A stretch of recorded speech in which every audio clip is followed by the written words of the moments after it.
Too much for trucking insurance? What if you could save more by making one simple phone call and keep more profit? You could very well do just that with one simple call to Seabright Agency, 800-366-6466. Call now. With over 35 years in business, top shelf customer service, and innovative commercial insurance solutions, here's what our commercial trucking community says about Seabright.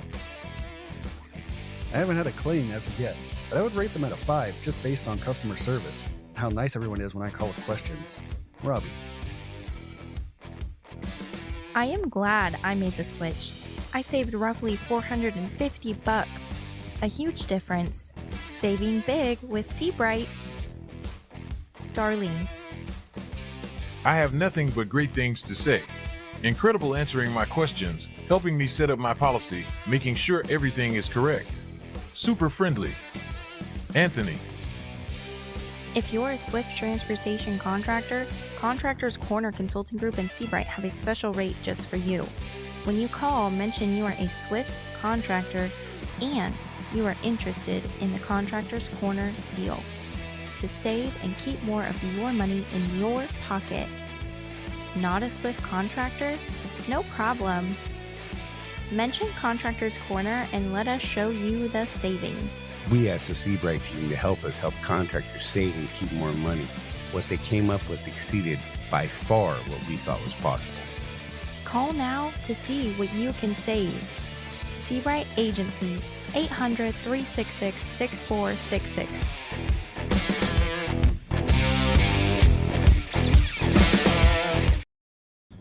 So, oh, look at that. I got the, look, I'm already doing the fuel surcharge. That's awesome. I win. Sneak peek, the fuel surcharge. Anyhow, don't know if you can even hear me today. I don't know. Is the sound okay? Because I have a crappy signal. And I'm in Paducah, Kentucky, at the little pilot there. And, oh my God. Like, I tried to, there was like no parking. There was reserved parking. And, I don't know. I offered to go pay for parking. And they told me, or they told Rosie, because I had Rosie running there while I was sitting on the computer. They're like, no, honey, don't worry about it. It'll be fine. So, shout out to the lady with the purple hair. What was her name? Heather. At the pilot in Paducah. That lady, she's off. She's like, don't worry about it. You should be good. You're only going to be here for an hour or two. You're fine. So, shout out to Heather with the purple hair, pilot in Paducah. Just saying, exit 3. Awesome lady. So, Jeff is having technical difficulties. It's an interesting day. I've been driving like 68 and 70 all day just so I can make it here on time because Rosie and I are on this crazy hot load. Oh no. James said I froze. That could be fun. So yeah, I don't know. You guys tell me how things are going. We have a guest, Craig Hutchinson, who may be the only one that's actually going to have a signal today. Who knows? Although I don't see a picture of him yet. It says it's muted. I can unmute him. I don't know. We'll get to that in just a second, Craig. If you can hear me, hang tight, bud. Yeah, and like Jeff, his computer, for whatever reason, decided it doesn't want to work right now. And so I don't know. Yeah, it's pretty cool. Whoa, focus. All right. Oh, that broke my brain right there. So yeah, I hope you guys can hear me. Hey Craig, if you can hear me over on the right side, you should see a private chat. Just let me know you're there. If you can. I don't know if you can or not in this, however you're doing things. All right, cool. So Craig is here. You know what? Let's see who else is here. Oh, Mike Henderson. First this morning at 9:31 a.m. Congratulations, Mike Henderson. Well played, sir. And he beat out Bear Hunter, who tried to sneak in at 10:07. So, you know what, Sean? Fail. Just a fail. But, he was here. Let's see. Jonah Green was up in here. Brian Jess, James Vaughn, who was betting on me being late. Look, I pulled in here. I literally have 1 minute and 37 seconds left on my 11-hour clock for today. Just gonna throw that out there. John C, what's up? What's up? Let's see. Darian Thompson, good to see you. Who else we got up in here? Life on 18 Wheels. Thank you for hanging out, popping in. I'm scrolling through this and having some technical difficulties. Look, Rosie said she's here. She's actually in the back cooking some noodles. So she pulled the curtain because I told her, don't make funny faces because they'll see you right here. Right there. Right? And so, yeah. Kathy Underwood, good to see you. Glad you're here. Trucker Dan. Oh, God, there goes the focus. Trucker Dan. Wait. Focus. Focus. Oh, my gosh. It's making me nuts. Hey, Craig Hudson got a camera going on now, so this is going to be great. And I am super limited on time, so this could be interesting. So everybody bear with us for just a moment. Yeah, Matt Nissen, good to see you, buddy. Jeff's still trying to figure out how to make his computer work. He said he tried to log in and camera and sound won't work. I'm like, bro, you may have to do this on your phone. That's no fun. I've done it on the phone. I don't like it. I don't like it one bit. You know what? Let's make Craig uncomfortable and let's throw Craig up on the screen just for fun right now. Just be like, what's up, Craig? And you got no sound. What's going on? There you are. All right. That's better. So, yeah, Craig, it's me and you right now because, Jeff doesn't know how to work computers today. Just saying. We'll see what happens. Craig, we got Craig to come on and talk about some stuff. I'm not going to go there yet, so hang tight, Craig. I'm going to do this surcharge real quick just to get that out of the way, and let's see what happens after that. I'm going to bring you back shortly, Craig. All right. So, yeah, let's do the fuel surcharge thing. Good Lord, I don't even know what to do.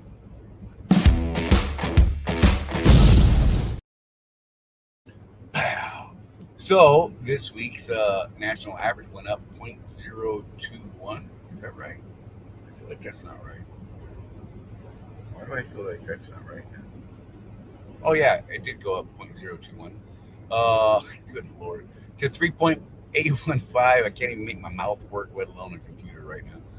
The West Coast Pad 5 went up 0.419. That sounds high. To 4.432. I feel like I did something wrong there, but this could be totally wrong. I'm just going to throw it out there. I could be wrong on the West Coast fuel surcharge, right? It says, I put it up there as 9 cents. It could be 10. You know what? It's a shit show today. Just bear with us. Nothing's going right today. But the national, the Pad 5 went up to 4.432. That brings the fuel surcharge to 0.420. Just saying. 420. Hello. Anybody? No fans. Whatever. Damn truck drivers. That's a change of 0.001 in the positive direction on the fuel surcharge. So yeah, there you go. We're gonna get the hell out of here before I get myself in trouble. So no.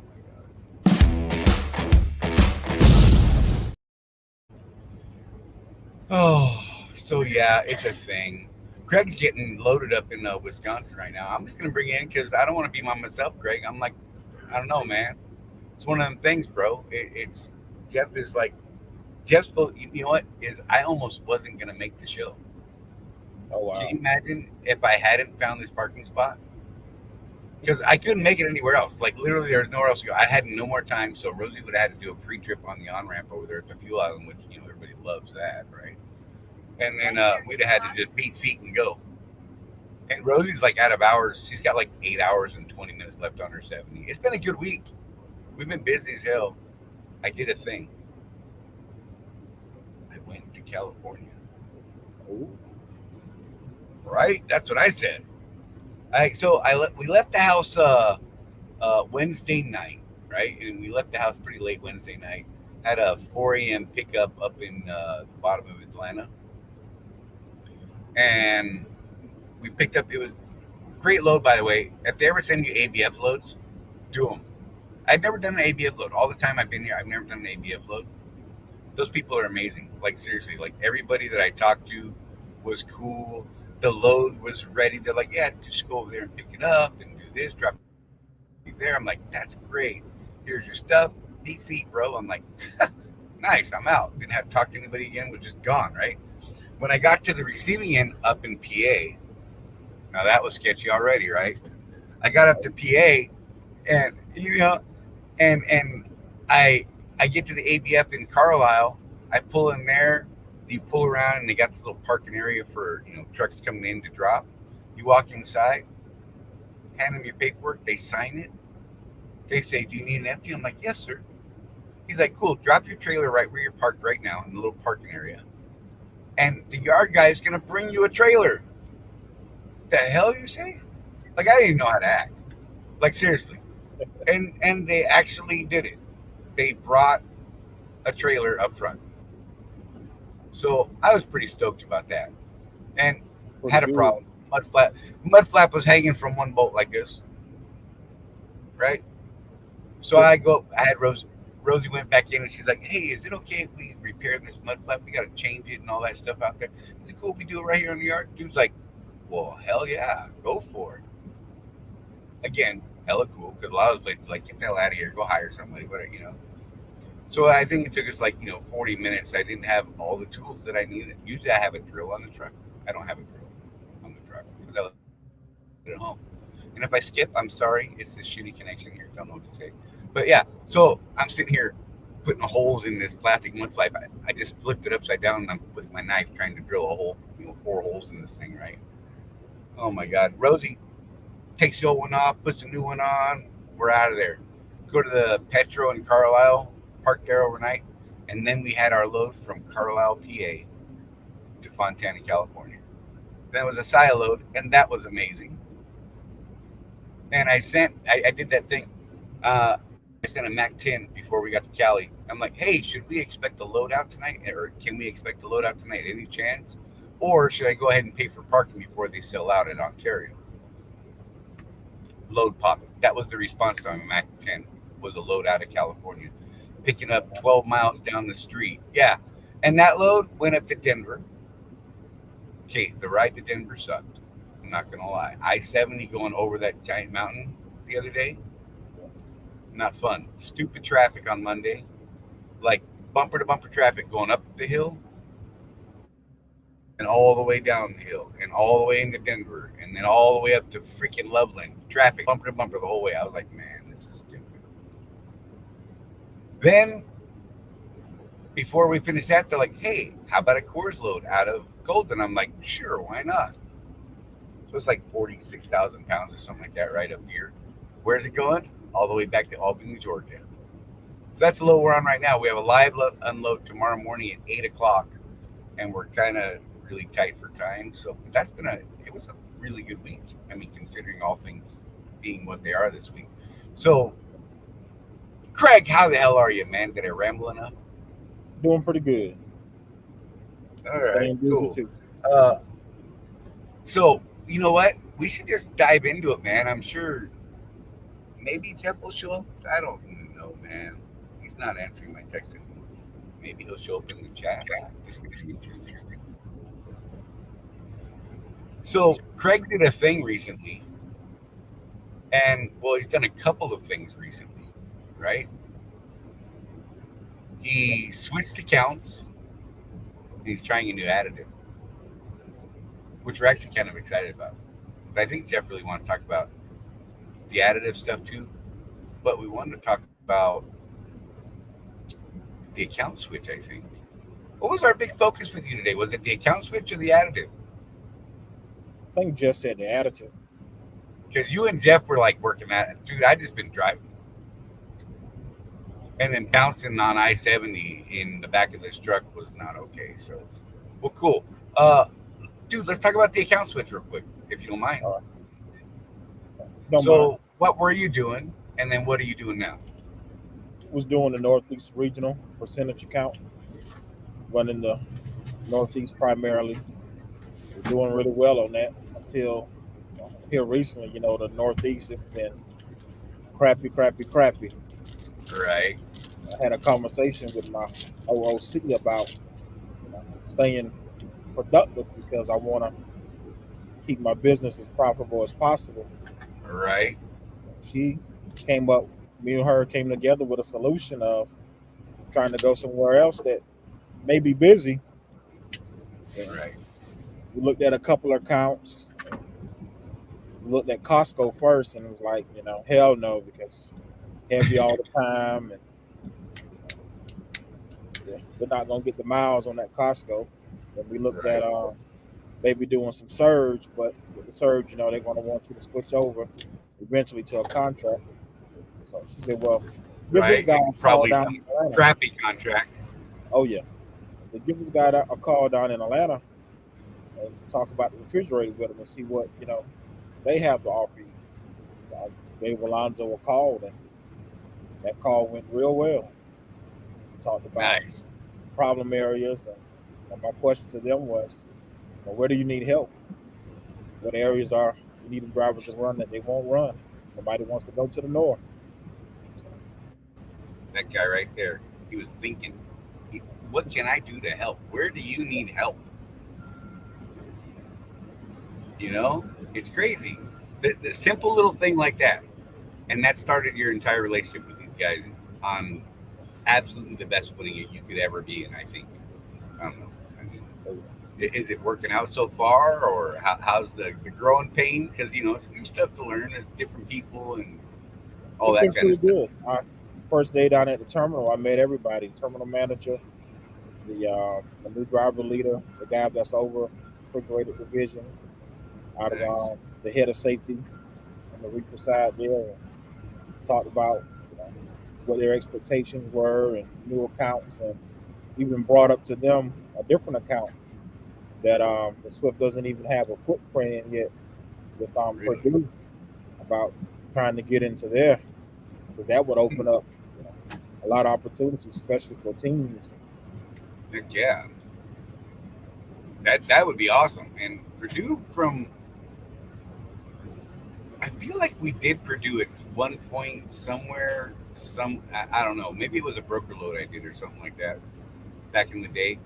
But I feel like it was a pretty good account at the time. So I don't know. It's like a vague memory in my head, man. So I apologize. It's been a minute. But that'd be awesome. I mean, so not only did you say, hey, where do you guys need help? You're like, hey, I know this other thing that might be much larger. Oh yeah, Crazy talk, bro.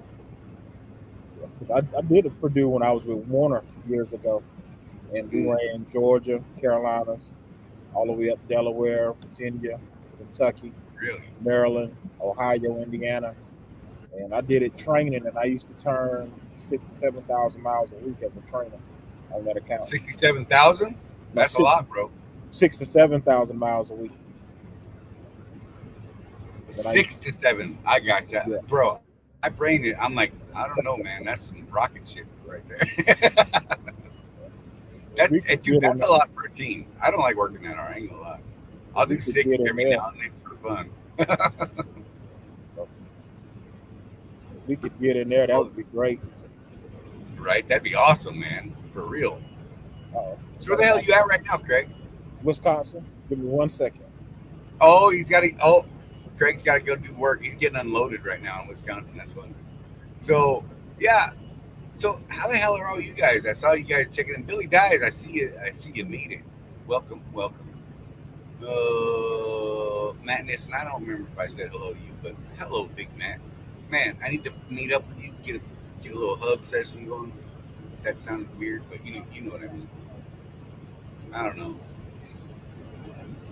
Oh, let's see. Kathy said 6,800 is a good number for teams.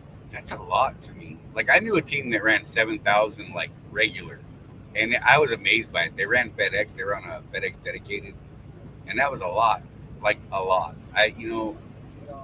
Anything above 6,000 when I was running teams and stuff like that. I mean, you're tired. I don't know about y'all, but I don't want to be that tired. You know what I mean? It's a lot. But, you get paid for it, I suppose. Yeah, especially I'm sure you remember all those old Transcon loads. Like that was the entire it was the Team Transcon fleet or something like that. I can't remember what the number was, but it was awesome because you literally would run west, east, west, ocean, ocean, ocean, ocean, and that was cool. And I miss that stuff because that was great for teams, and then you could take a break when you needed to on either side and just kind of chill out. Like I said, I was usually happy around 5,000 miles. On a hard week, do 6,000. I didn't like doing much over six though. But power to you, people that love it. I'm like, go get it, make that money, and do your thing. Darren said he's looking at reefer. Uh, so I would reach out to Matt Nissen or Craig even, and I know we got a couple more people doing it.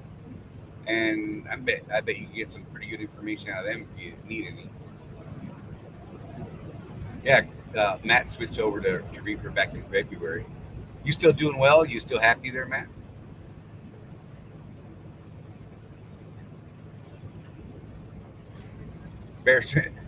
Sean said, we would totally run those out if we could get them 3 weeks out, 1 week home. That'd be awesome. That's what I used to do on that surge account in Temple. When Rosie and I were running the hell out of that thing before we moved out to do the Target thing. And we could have done more, but we were doing steady 5,000 miles a week. And we were off 2 days every week, 2 full days. So, and that just was what we wanted to do. And we'd go out there for 3 weeks at a time. We'd go home for a week. We literally would bobtail to Florida from Temple, Texas, just to go home. And then we could usually get a load right back out to Dallas and then bobtail down to Temple. So, but yeah, it was fun. I said they keep you running steady. You have to do your part in keeping yourself moving. So I'm assuming you're talking about communicating, keeping PTAs. Yeah, there you go. Communication is key, he said. And he's loving it. So yeah, it's awesome. Billy Dice said he's trying to get back to Hobby Lobby himself right now. So that's a pretty interesting account. It's all 48 states pretty much, right? If I remember correct. And it's a pretty good account. I just I don't want to be based out of Oklahoma City, and I don't want to swap my OOC. So that's the thing.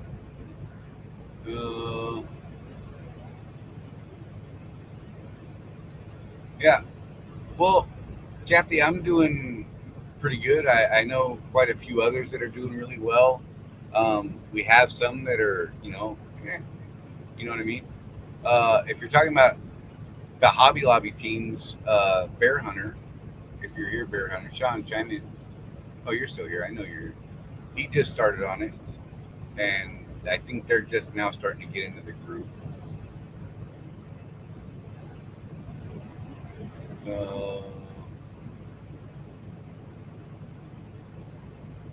Yeah, life on 18 wheels. Inquired about flatbed today, but swapping trucks was a no-no for me. I feel you. I don't want to go to a flat top either. I mean, you already got one. You already got a truck, right? That would build me out. I guess they want that longer frame, the longer wheelbase thing, but it's a bummer they won't work with you on that. Matt said he's based out of the Phoenix terminal now, but Matt lives in South Carolina, so yeah. Well, I mean, my home terminal is Troutdale, Oregon. Let's be real, and I live in Florida, so you know. Oh, and Sean said they need drivers, so hey, if you guys are looking for a change, you might want to give that Hobby Lobby a call. Check it out. I mean, so far, Sean, I was talking to Sean earlier today on the phone, and he was pretty happy. I mean, he's something like 16,000 pounds, and half the time you're empty coming back. So,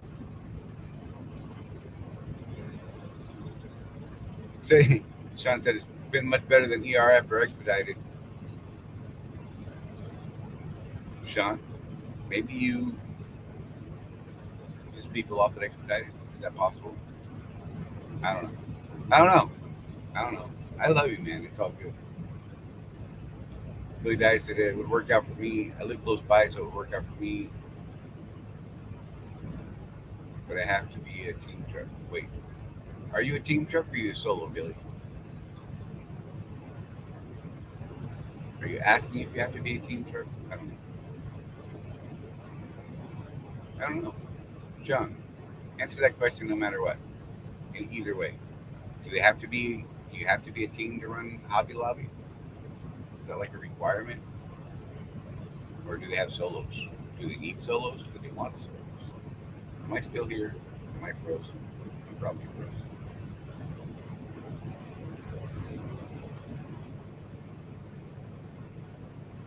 Billy said, empty miles are paid is empty and I'm solo. There you go. Sean, is that really you're getting paid empty miles on the empty mile part of it? You're not getting paid loaded miles round trip? That would bum me out, not gonna lie. But I don't know.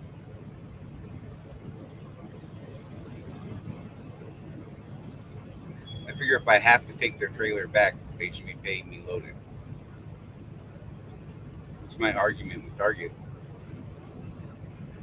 They don't pay that last stop. It's weird.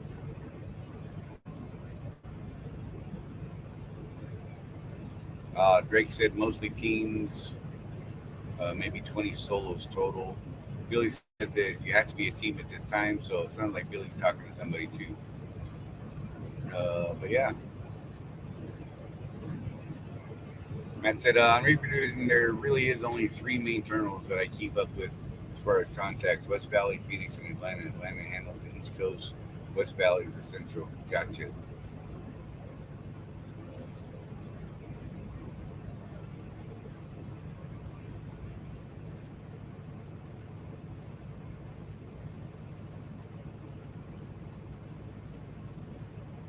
Yeah, Bear Hunter said all miles are loaded. And, oh yeah, and Billy corrected too. Oh, John, that's awesome, man. So any of you who've been paying attention for the last couple of weeks, John's got a buddy, vet, who's been in the VA and doing real bad on cancer and stuff. Cancer, just saying. Said been in the VA in Long Beach battling cancer, prayers answered, went back on chemo and radiation, gained some weight back, going in the right direction. So that's good to hear, John. I appreciate that update, man. Thanks for sharing that. I hope it keeps going in the right direction. So yeah, if you guys got questions or anything, throw them up. This is going to be a weird show today. Not even sure how long this show's going to last. And I know nothing about this additive that Craig is swapping over to. He's switching from max mileage and testing out this other product. It's 2 different products. It's supposed to be pretty good. And Jeff knows stuff about it, but Jeff's not here because apparently Jeff hates me. Just saying. He's not texting me anymore either. Let me text him real quick. He's probably cussing his computer out right now. Anyhow, more not funny.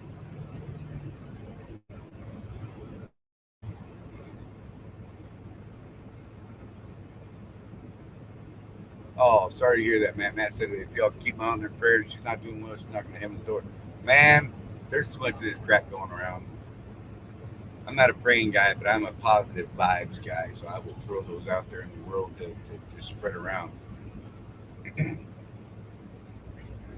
Darian said, cool, I'll see if I can keep my driver leader from Greer and use reefer planners in Atlanta. Yeah, I'm not sure how that works. I think you actually have to swap to one of those terminals. So, I don't know. Yeah, Donna said he told me a bit ago he's going live soon. So, he was supposed to be in here before me, and then something happened. And he can't get the camera or the mic to work. And he just responded to me. I said, any luck? He said, nope. So, bear with me for a second.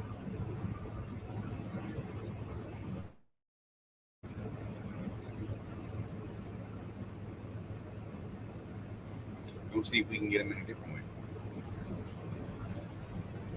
Oh, man. So Billy asked, what did you think of my comments on the meeting of the day? That meeting was a trip, dude. Uh-oh, I think I might have frozen. Anyhow, that meeting was a trip.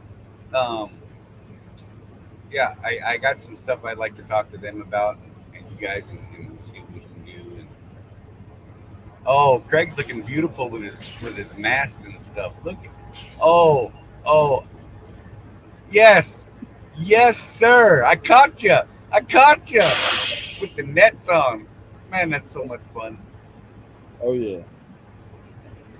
Oh, sorry, man. That was I couldn't resist that. I'm like, oh look, he still got it on. Oh, good lord. Sorry, man. Careers and reefer terminals, so you will have to switch terminals. According to Matt Nissen, Darian said, okay, that's fine. Bear hunters, so no spots for solo drivers, but are in need of teams. There you go. So Scott just made that call. Oh, look, we might have a Jeff. Holy crap, we got a Jeff. Maybe. Hi, Jeff. Ooh, that is a good angle, sir. I like it. I'll let him work out his sound and stuff. Hopefully he'll be chiming in here quickly. Uh, good lord. Drake, yep, we tried that. Tried rebooting a couple of times. He's done all kinds of stuff. I think he's actually trying to log in on his phone with his phone right now, so that could be fun. Oh man. So I don't want to talk about this additive stuff because I don't know anything about it yet, Greg. And I know Jeff knows a little bit about it, and you guys could probably have a better conversation about it than you and me. But you know, he may not make it, so we may see what happens. If you guys have any other questions, by all means throw them up and we'll try and dive into that stuff. If you guys want us to talk about something, by all means throw it. See what you got to say. You got comments? James is like talking about somebody died in their truck in West Valley. That sucks. That's like my worst nightmare probably. Maybe burning. Burning in my truck. That's like top of the crappy list, I think. Good God. Why we got to go all dark? Y'all are bringing me down. James gone. You should smack yourself. Where's your woman? Oh, you're not home. I'd get her to smack you. That'd be cool. She'd probably like me too. I don't know. Somebody's gonna like it. I would like it. Anyhow, so Jeff's trying to get in. I don't know what. Oh, maybe there's a Jeff. There, now I can hear you. Oh, it's really loud too. That's awesome. Can you hear me? Yep.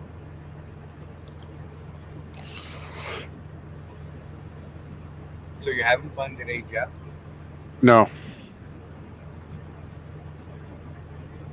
So I'm in a reserve spot at a pilot in Paducah.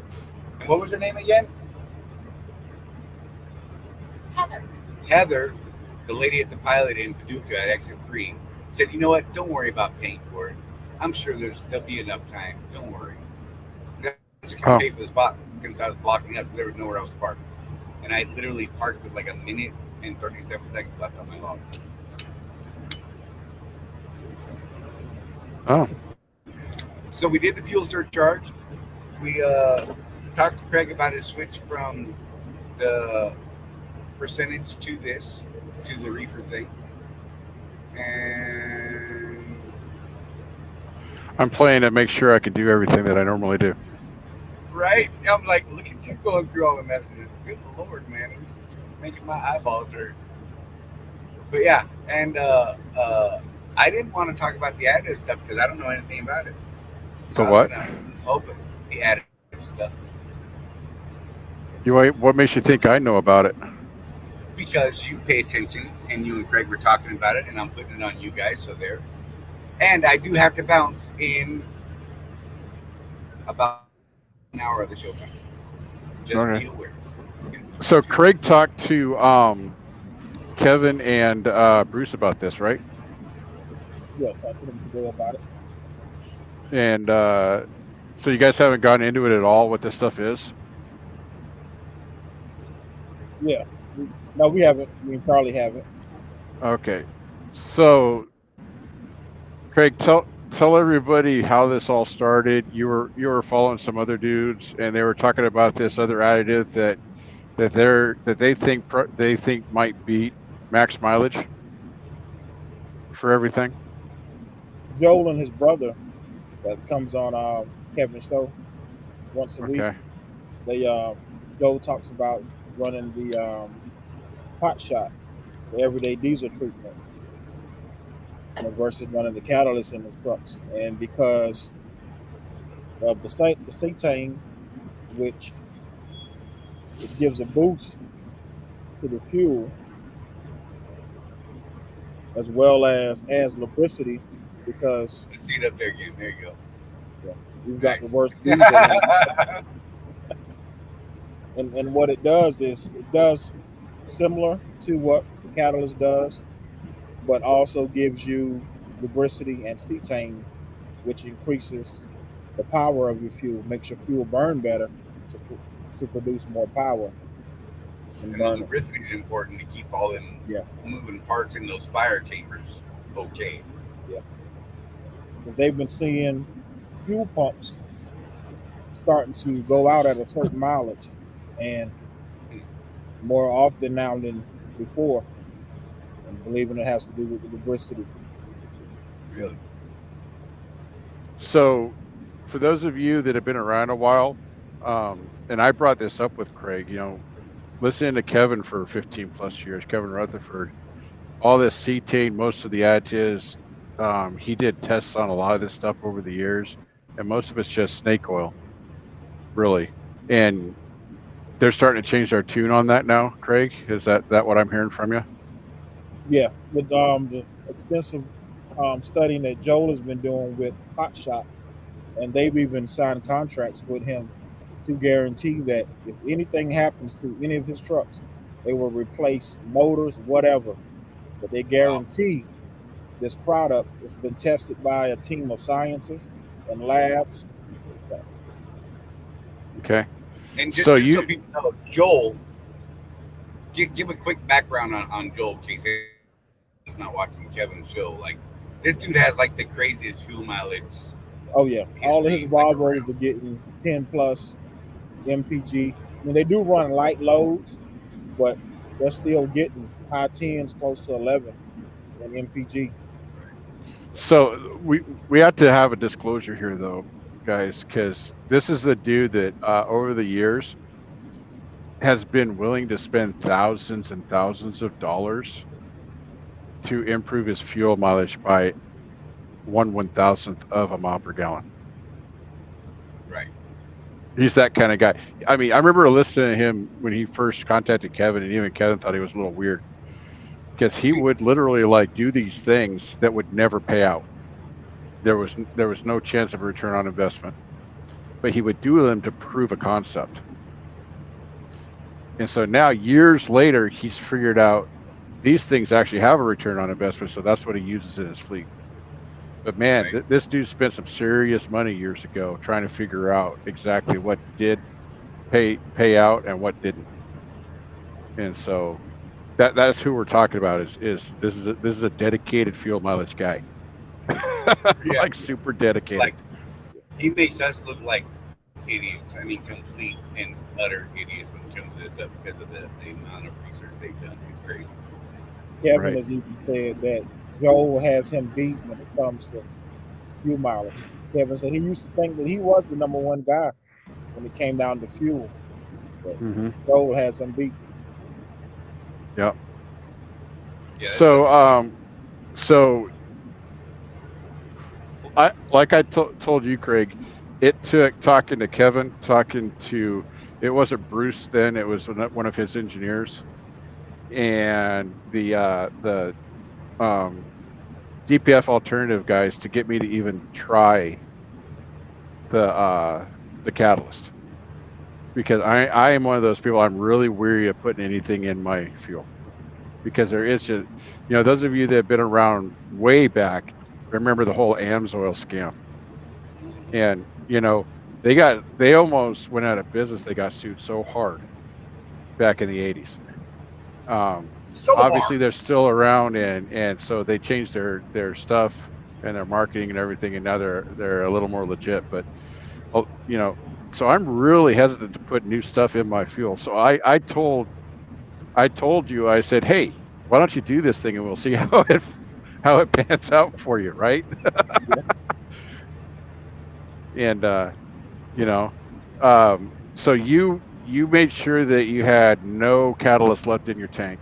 You burned all that out before you started. And Charlie and I were talking about there was just one more thing that we didn't think of when I was talking to you, is that since you just switched operations to reefer, to get a true real test, we should have had you run 30 days with nothing. So the call is out. If somebody wants to do that, I've got that DPF alternatives warranty on my stuff. So I would prefer not to be the one to do it. Because I have to run that for my DPF alternatives warranty.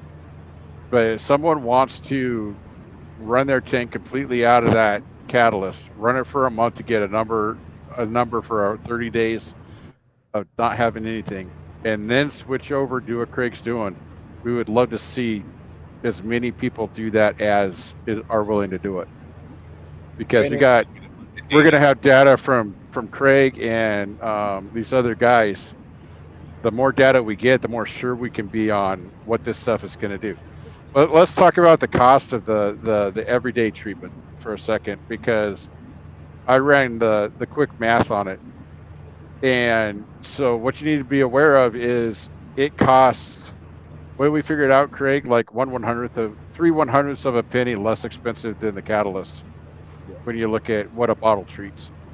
Because the bottles they sell are not the big gallon bottles like Pittsburgh Power is selling. They're smaller bottles, so don't get fooled into thinking, oh, it costs so much less, why wouldn't I try it? It actually costs the same for all intents and purposes. So if it costs the same and it does the same thing that they do plus a little bit more for your engine, I think that's something to look at. A gallon of the everyday treatment is 1 gallon is $89.99. Right, but that's not all there is to the program. Yeah. So what are there's a 6,000 mile treatment also. Yes. The package that you sent me was the whole thing. Yeah, the whole package. The whole thing, everything you need for 1 or 2 cycles of it. And that's the price I was looking at, is the whole package is what you need to do for the next 90 days or whatever it is. And it penciled out to be the same. But you're putting the everyday in. They've got a 6,000 mile treatment that you got to do. And that's what's that 6,000 mile treatment that they want you to do? What's that going to do for you? What it does is flush out the system, and meantime also keeping the cetane in the fuel. But it's just like an injector cleaner that goes through and clean out any deposits, cleans out the fuel tank, fuel lines, make sure the fuel pump is staying, clean. And once you do that, when you put that in every 6,000 miles, you don't have to put in the everyday treatment that day, just that the diesel extreme. Okay. So the diesel extremes every 6,000 miles from what I was reading. Yeah. $4.29 for 5 gallons of what? Of the everyday. Oh, okay.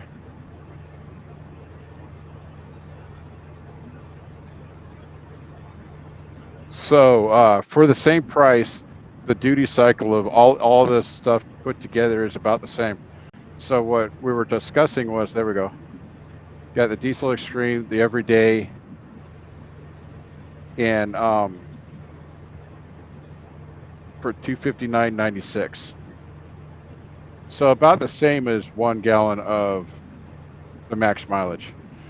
But you're doing more than just keeping your DPF clean, if I'm understanding everything correctly. Yeah.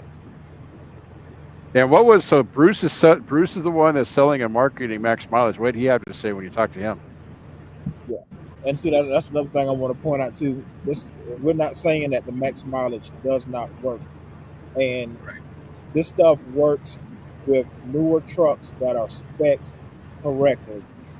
If your truck is not spec'd correctly, and if you're not running correct, then it's not going to do what it's supposed to do. You're fighting against it. But and if you got a truck that's producing a lot of soot, you need to stay on the catalyst. You need to stay on the catalyst. Okay. So we were we were kind of discussing what is a properly spec truck, and you had mentioned that you were at so much RPMs at 62. So what are we looking at when we're going down the road and we're trying to make this decision? You know, like I run 60, and at 60 miles an hour, I'm at 11.5 on the RPMs. Yeah, 'cause Kevin and Bruce asked me what my what speed do I run at. They wanted to know what engine, transmission, what my rear ends were, and that determined the spec and where my RPM was at the speed that I run. And at 62 to 63 miles an hour, I'm just over 1,000 RPM. Okay, and they told you that that was a good spec. Yeah, truck was spec correctly. You're in a KW, aren't you? No, Volvo. Oh, that's right. Don't you need to pay attention to the Facebooks more, man. He just showed a picture of his truck. Man, look, it's been a long day, man. You heard me earlier.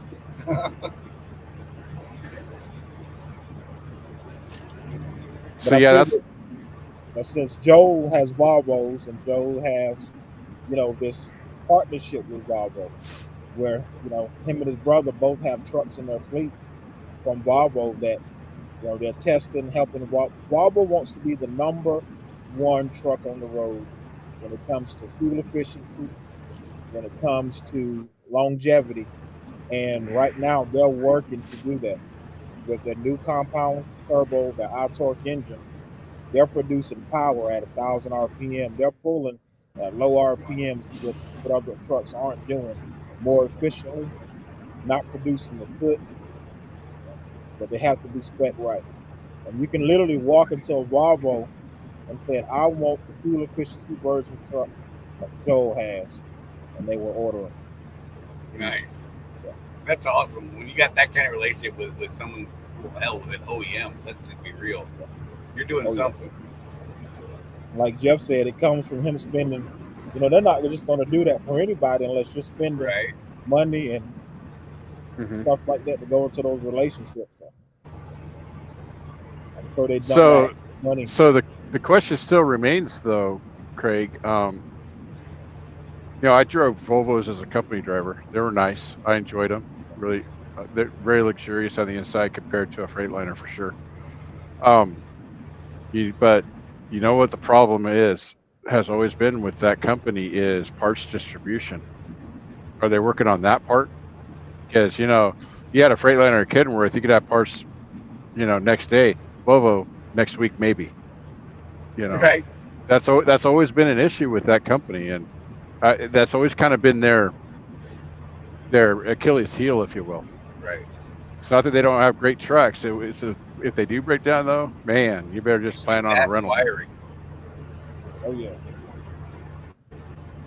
So, hopefully they're working on the whole package. That'd be nice. So, Drake Duke asked, what's your miles per gallon now on your Volvo at 62? Okay. And by the way, Craig tracks his fuel mileage on gauges like Jeff and I do, and like we try to get all you to do. So he can give you like real numbers like 30, 60, 90 day lifetime averages, things like that. So I'm gonna throw it at you, Craig. So what kind of average are you running right now? My 30 day is at 8.28, 60 day is 8.32, 90 day is 8.56. So there you go.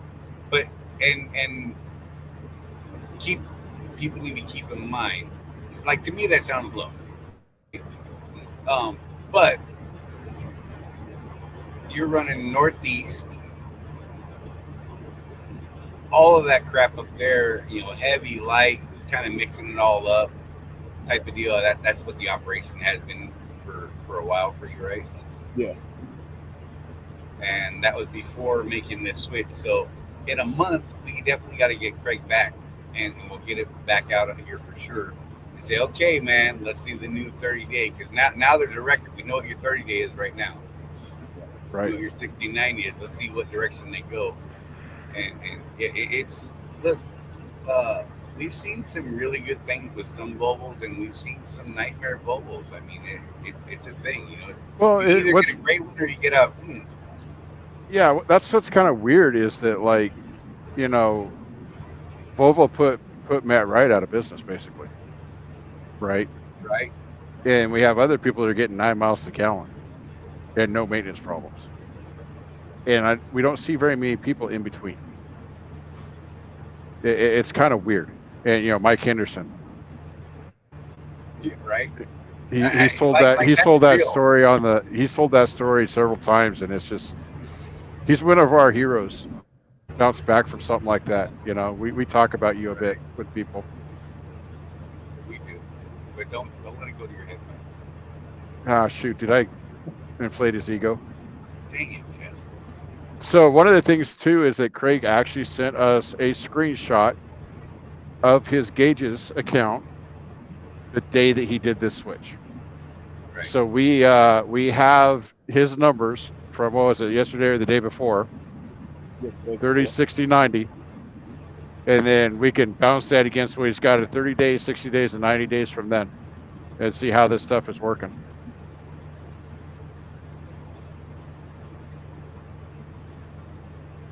Have you had any issues with your Volvo yet where you needed like shop stuff, Greg?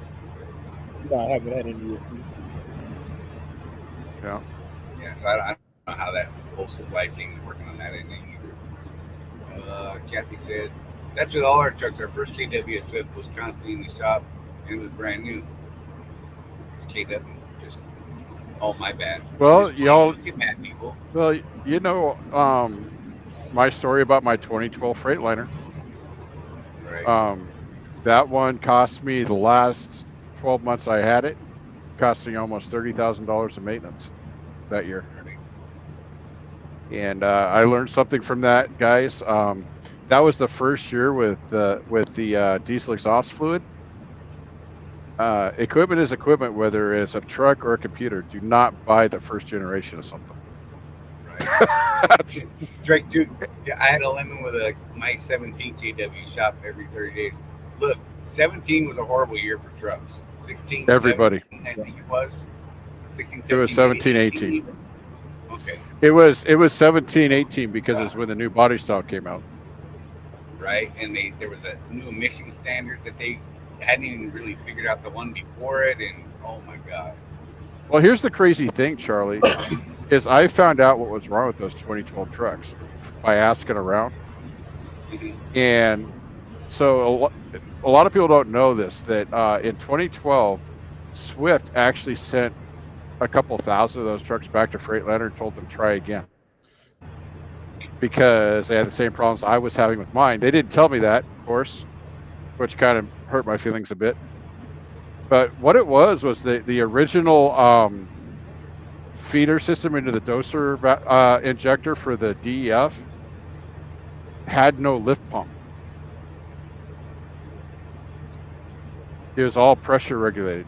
They put an inline lift pump in it, that DEF pump that you guys have going out. That's what actually fixed the system. It wasn't getting enough pressure, and that's what it was. Just that one thing. I had some minor DEF issues with the T660 that I had, the 2014. Had one real bad round of problems with it. It was all warranty stuff. And, okay, so it was funny because I actually turned that truck in when that lease finaled out, right? And they sent it to the Walmart dedicated account I was on out of McLean, Florida. I don't think that thing ever completed the run for them for months. Like every time someone would take it out, it would break down. So I was like, "Whoa, maybe I dodged a bullet at the end of that one." It had like 660,000 miles or something like that on it at the time, maybe 750, somewhere around there. I had my guys running it as a team truck, so they were doing some stuff with it, And but I didn't have any problems with the 680 I had. I only made it, I think I had that one 3 years on that lease. And I had someone else took it over. He had some minor issues with a clutch or something like that. And he traded it in for another new truck after the end of that lease, but he never had any major issues during his lease. So I don't know, man. But with this so far, knocking on wood, 127,000 miles, nothing so far on this one. So I'm pretty happy. And I just like my Freightliner than you. Yeah. So I told Charlie I was going to mention this. I ended up in a Swift shop this week. So I'm going to have to maybe change my opinion on another Swift terminal, man. So first it was Gary, because I talked to the terminal leader there, Kirk, and he was just a great guy. We'll probably be talking to him more in the future. Which terminal was that? And Gary, I don't think I cut out. I think you're cutting out. That's possible. So this week's terminal was Lancaster, Texas. So my experience with Lancaster, Texas about 12, 13 years ago was so bad that I would tell people I would not let those people inflate my tires. Right. My experience with them this week, totally the opposite. Totally the opposite. You know, I was in a pinch. I needed something done, and I needed it done now. And you know what? They just kind of did it. It was weird. I'll tell you that part of it is that I actually sat down with the shop manager. So this is where we start talking a little bit about how you guys talk to these people. So Charlie, your microphone's not on. Why? Just so you know. I'm getting nothing but engine noise off of you. So what it was so this has probably happened to some of you guys, probably not very, very many. But so I had a fifth wheel that just would not release. No matter what I did, I tried all the tricks, would not release. And I was only like 2 miles from the terminal, so I took it over there. And it took them 90 minutes to get that thing released. It was awful. They were up under it with crowbars and everything. They ended up forcing the pin open. Got it off. They told me this. They told me that. Anyway, long story short, I said, well, how do we get this expedited? Because I got to make money. I got mortgages and things like that. Right. And they're like, well, you could talk to the shop manager, but he's kind of busy. I said, okay, where's the shop manager? And I went in, and he was actually on his way to one of those corporate teleconference thingies. And he was trying to kind of brush me off a little bit because he was in a hurry. And I just looked at him. I said, well, how about this? You're out. You need to be somewhere. Give me a time where I can come back and we could sit down and talk about what's going on with my truck. And the dude almost didn't know what to say. Right? I think he expected, well, F you, man, I'm paying for this. You need to talk to me like a lot of guys do. You've seen these guys at shops, right? No, I just said, well, when do you have time? I have questions, and I need your full attention. So I set an appointment with him, and we sat, and it was a very long meeting because, again, manager types are always busy. It doesn't matter if you have an appointment or not. In 10 minutes, we got some things, all my questions answered, what was going on, why does it have to be this way, is always one of my questions when dealing with maintenance. I'm trying to learn something, right? And so it ended up, they got my fifth wheel apart because I was talking to Charlie about this, rebuild versus new one, right? And they got it apart, figured out that, yes, they could rebuild it, but if they did that, they'd have to order the parts, and who knows how long that would take. They refused to tell me. They're like, no, we're not even going to try and tell you when these parts might come in next week sometime. And they said, or we've got a brand new fifth wheel, and I have a 2016. Remember that this part's important. They have a brand new fifth wheel sitting up in their attic that fits my truck, and it was only $200 more than the rebuild kit. Oh, wow. And could be done that day. Right. So let's do the math. No, you don't have to do the math for $200 to get back on the road that day. Are you kidding me? Right. That is about as no-brainer as it gets, guys. Yeah. And you didn't have to get super dirty. Right. Because Charlie's rebuilt the fifth wheel. It's not fun. They're heavy. And you got to take it off the damn truck to flip it over and work on it upside down and fix all the springs and look at the diagrams and put all the bars and widgets and things and doohickeys back in the right spot. And then you put it back up there and you try to clamp it and make it work and realize that, oh, I must have done something wrong. So then you got to take the whole damn thing back off the truck again, all by my stupid lonesome self trying to lift that greasy bastard off the, oh my God. So, you know, obviously part of this is they had a fifth wheel that fit a 2016 Freightliner. None of this automatic jaw release thing, right? None of that, just straight manual fifth wheel. It's probably been sitting up there for a while at this point. Right. Because there's not a whole lot of as a matter of fact, with the shop foreman, when he was trying to get it released, like, go up there and push the button for the release. And I'm like, I thought he meant the slide release, right? So I'm like, whatever, I don't know what that's gonna help. And then he's like, wow, it's not working at all, huh? And I'm like, what are you even talking about? You know, the fifth wheel release. And I just pointed at my bumper number. And he's like, oh, I didn't even freaking look at that. Man, this thing's old. How many miles you got on that thing? I turned 890,000 miles old this week. So there you go. Right. So couple of takeaways from this. This would not have gone this way if I had not treated the shop manager the way I did. There was a comment up here about how they're so short-staffed. That is true. They warned me about that. You know, they only had this many techs, and 2 of them called out sick that day. You know, and 2 of the techs they had were only rated for B services. Right. And they still got me in because, I mean, let's face it, it's not a very hard job. You know, they already had the old one off because the previous night because they were working on it. And once I made the decision to just put the new one on, they're like, oh, yeah, that's like 45 minutes. We'll get you out of here. Nice. But what are the odds that we would have gotten? What's that? So he's going back to the max mileage versus the hot shot. So looking at max mileage versus hot shot, I'm sure each has its own specific benefits. Can we get more into this? So that's back to you, Craig. Well, you know, Craig, correct me if I'm wrong, because I'm still trying to learn, and this is how I learn. The hot shot's going to do a little more for your motor, right? It's got the cetane boost. It's got the lubricity elements in there. The only thing that your catalyst is doing is dealing with the soot issue and keeping your DPF clean. That's it. So it's really simple.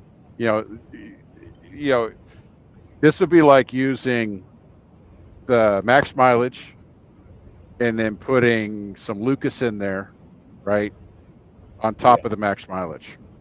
That's what it is. Right. So and that's what Kevin said today too. Kevin and Bruce said it's pretty much like putting catalyst in and adding in Lucas along with it to get that extra lubricity to make sure your fuel parts and all that stuff are gonna stay lubricated to last a long time. Nice. And then your 6,000 mile one is like putting that power diesel cleaning stuff in. Yeah. Power clean. That's the way they used to say it on the commercials. Power clean with cetane boost. Power.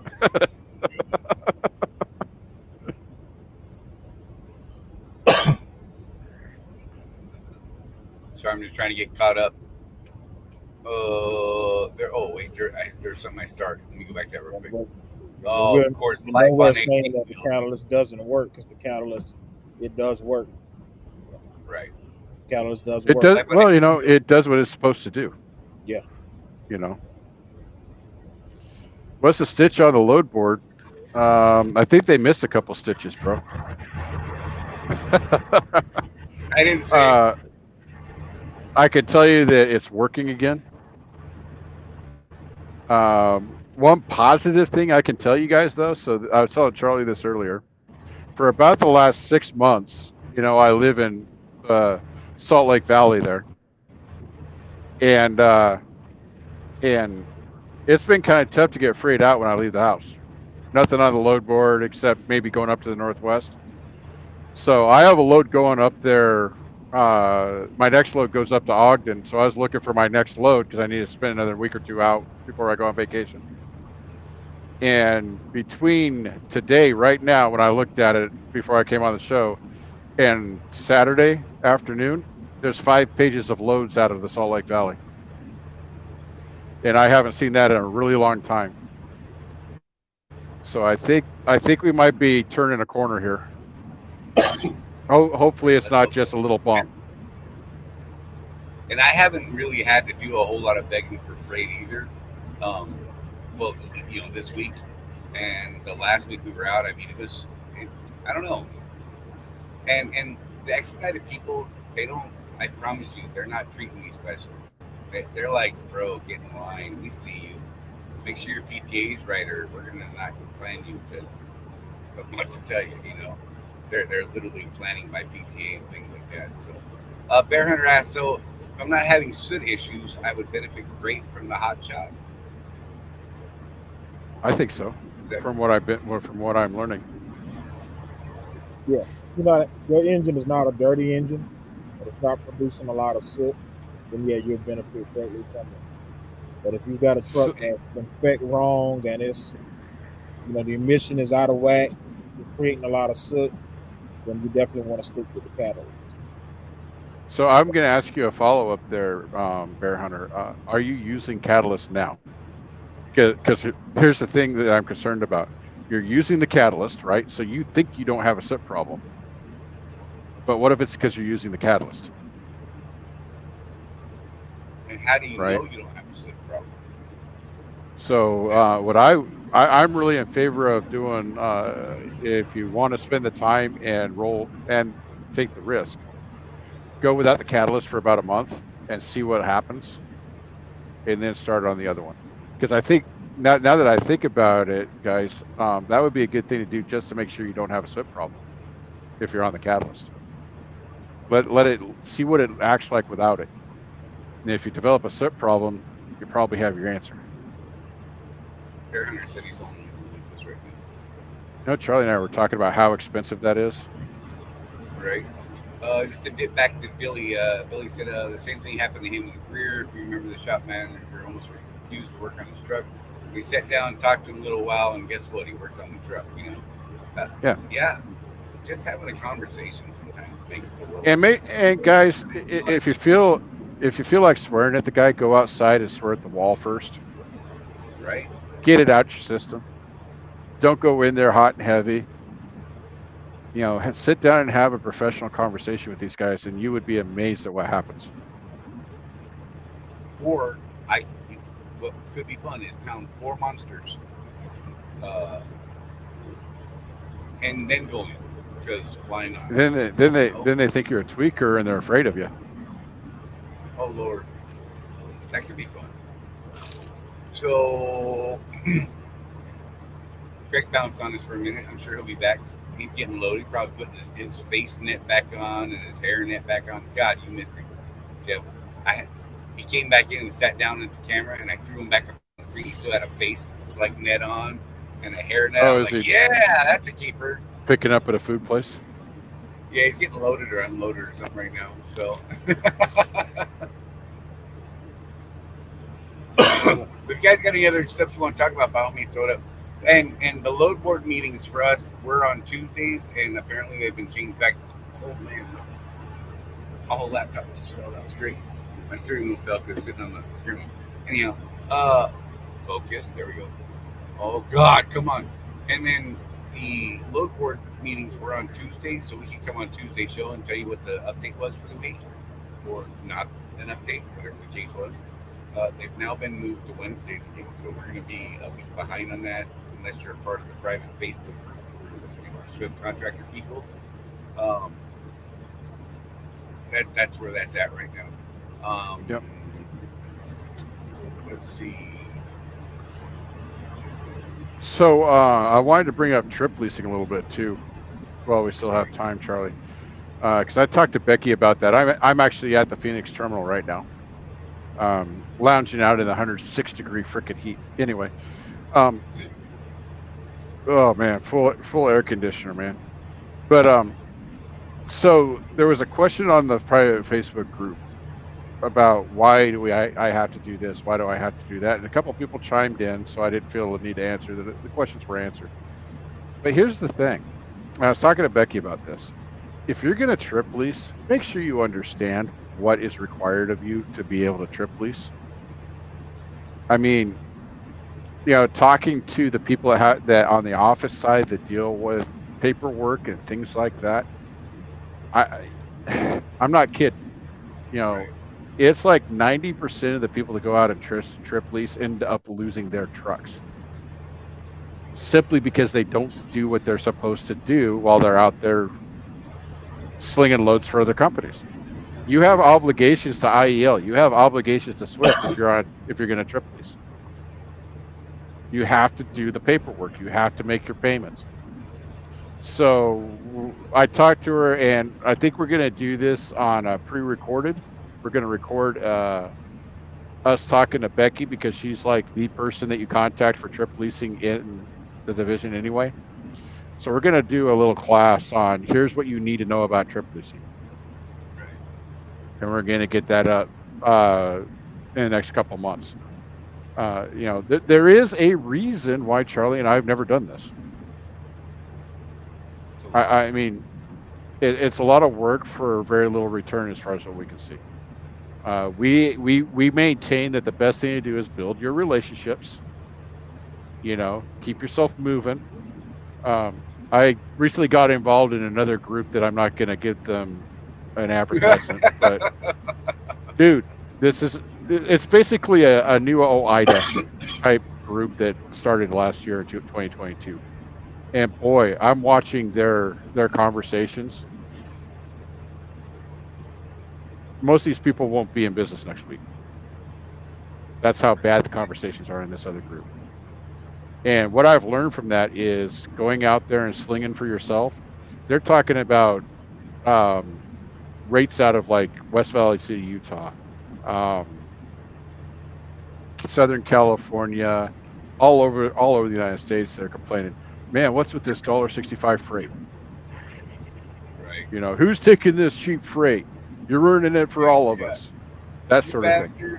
I don't care if you can still make a profit doing what you're doing. You're screwing me up because I can't make a profit doing what you're doing because my overhead is too high. I have too many bills. I've got this. I've got that. And I drive 92 miles an hour even though my tires only rated 75. Well, I actually enjoyed one of the responses to one of those complaining type things. There's a load on there. Someone took it. It was only $1.60 a mile. Who does that? And this lady driver pipes up, well, I drive 55 miles an hour everywhere I go. And I have my own fuel card that gets really good discounts. And I do this and I do that. So I actually would make a lot of money on that load. Crickets after that. I really enjoyed that. Victor Jackson, what's up, man? Good to see you. But as we plan on the bigger and better things, as Charlie likes to say, we've been talking amongst ourselves. What really sets us apart, Charlie? And I think we were talking the other day. If you want to join a group that has lobbyists and is concerned with regulations and is concerned about government, go join OIDA. We are not them.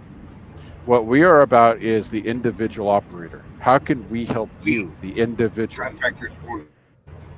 Right. You, the individual operator, the contractor, small fleet owner. How can we help you work within the system we have? If you want to have political influence and get involved in that stuff, there's already groups for that. That's not what we are. I mean, people that know me, Charlie knows me pretty well by now. It is hard for me not to talk about politics on the show. Right. I grew up in a family where my parents were news junkies. The 5 o'clock. Well, my dad didn't get home by 5 o'clock, but the evening news was on every day. It was the news followed by Wheel of Fortune followed by Jeopardy every day. So I grew up in kind of that environment. And so I got I got interested in that stuff at a very young age, and you know, what we've built here at Contractors Corner is not for that. You know, we maintain that pay attention to politics and how it's going to affect your business, but don't get involved in the dirty, stupid debates that, you know, that divides, that kills friendships. You know, Right. I mean, I could say anything I say politically in public is going to offend half of you. Right. And why? I would rather help you make more money.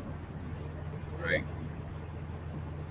Don't care if you care about my political views. That's weird. I don't know. You know, if you want to talk about that on a personal level, okay, maybe we could have that conversation. You know, it's a trip, but that's not what we're here for. Like Jeff said, you know, we're you know, the whole community, the Contractor Corner consulting community, is all about trying to help all of us do better. I mean, ultimately, and why ruin that with a political debate because you're this label or that label, you know? TK in the house. Right? The craziest thing I've heard is guys complaining about not making money, and they say they drive 65, but only drive 350 miles a day. Yeah, you know, that old, what my mentor told me, you know, what was it, like 18 years ago now, whatever it is. I started in 2006, do the math. You know, the best way to make money is to keep that left door closed. Right. At any speed. Just keep the left door closed. Oh yeah. You know, I stop if I have to pee. And I stop because the DOT tells me I have to stop for 30 minutes. Right. Charley and I were just talking about that because I know for a fact that you can make it from the Denver terminal to the Edwardsville terminal in 10 hours and 45 minutes because I did that once before all these stupid laws came into effect. Right. And I did not stop the whole time and just went straight through. It's because there was a friend that I hadn't seen for a while that I wanted to see that was parked there. And he was leaving that night. But, you know, used to be able to do that, man. Those were the days. Just drive. Right. Yes, Donna Morton, my lovely wife, knows how much I love talking politics. Right. I'm even willing to offend my kids. That's how into it I am.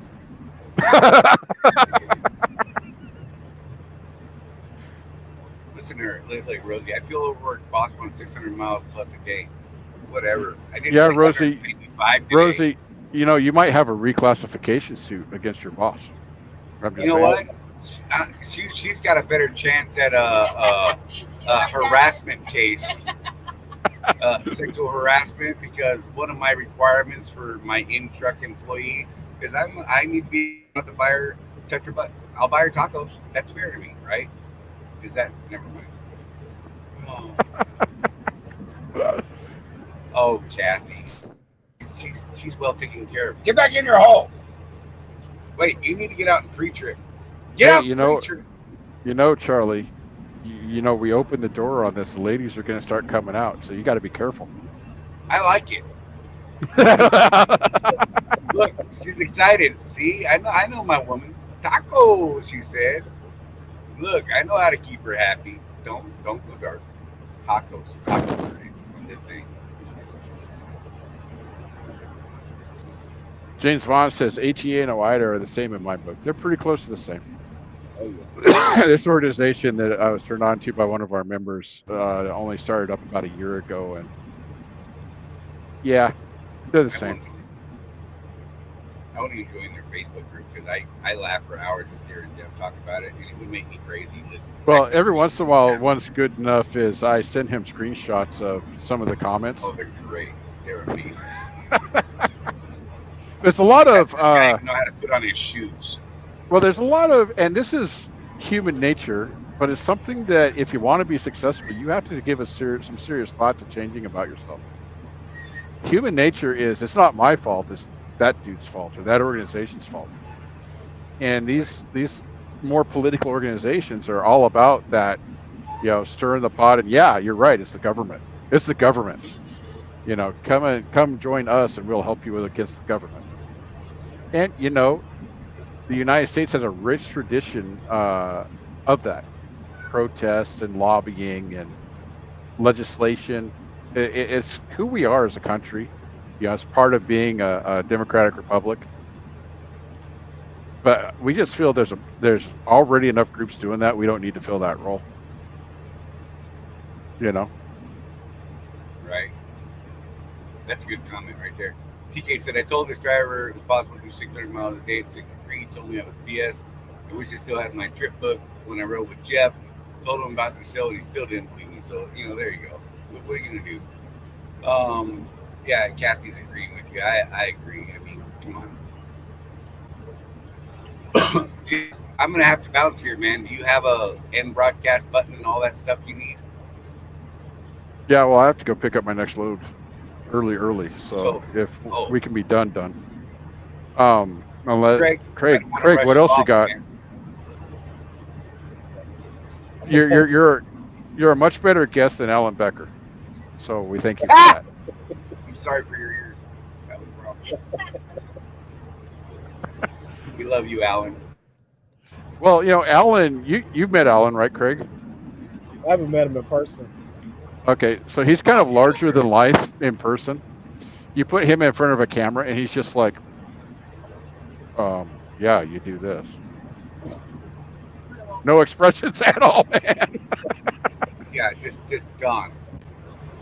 So let's do this, Craig. Let's plan on having you back on in a just over 30 days, and you can tell us how the new additives are working, and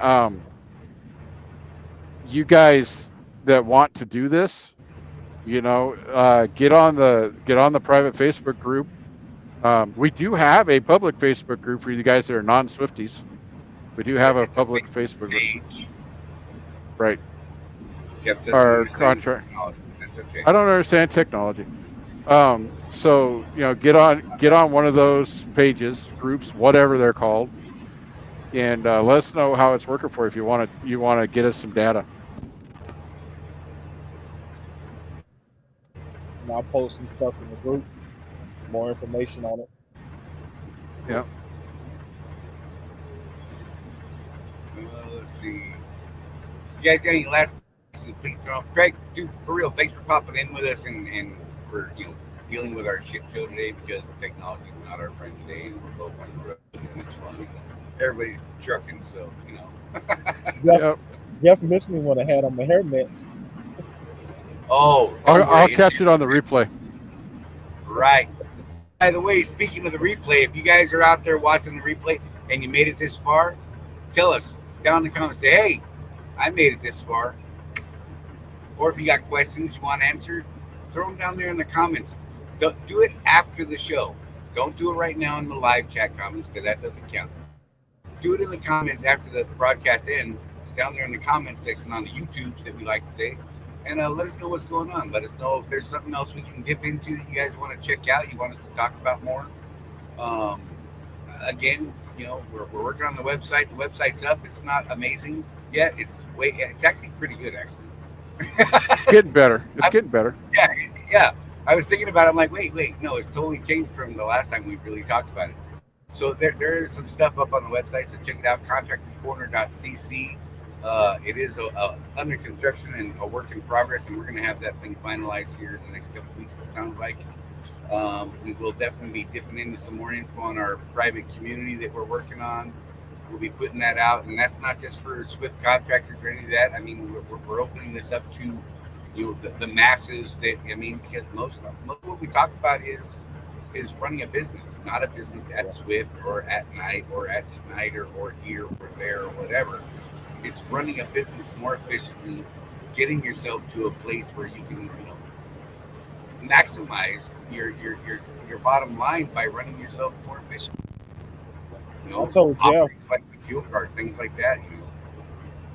I told Jeff, one of my goal is to be in the position that Jeff is in, where my truck is projected to not need a rebuild for hundreds of thousands of miles. Right. And I believe that Jeff is going to be one of those guys that can get close to 1.5 to 2 million with not even having to need a rebuild. I'm hoping. Right. Because they're starting to see them. We're starting to see All a lot right, of guys, I guys want get to thank everybody for being here. Craig, you're awesome for popping in and being willing to throw up numbers, and we're going to hold you to those numbers and see how it goes and get you guys the straight scoop on what's going on. Morton, it was nice to meet you. Rosie said it was good. It was nice to see you, Mr. Morton. Not you, Jeff. You're that guy. I'm not Mr. Morton. That's my dad. By the way, so shout out to my dad. He is our web developer. He's retired now, but that's what he used to do for a living. He was in business for himself, not by choice, but he did really well doing that sort of stuff, and he agreed to help us out. So thanks to my dad for that. Right. All right, so thank you everybody for popping in. Sorry this is a short show, but we got a crazy week. We got to wrap up, and I may or may not be going home tomorrow after I meet this. Check in with us on the Facebooks and all that good stuff, and check out if you're not a Swift contractor and not in our private group, you can drop us a message over on Contractors Corner, the Contractors Corner Consulting page. It's a public page. You can drop the messages there, or reach out to me and Jeff in the private message. PMs. God, and I'm still trying to figure it out, but I did join Twitter the other day. Boy, that place is a mess. So Twitter makes Facebook look all nice and professional. Right. So all right, I'm starting to do all that. All right, have a good one, everybody. I got to get on the road, and you guys all be safe. We will see you next Tuesday right here at 6 p.m. Eastern Time on Contractors Corner Consulting Group. Y'all stay safe. Thank you so much.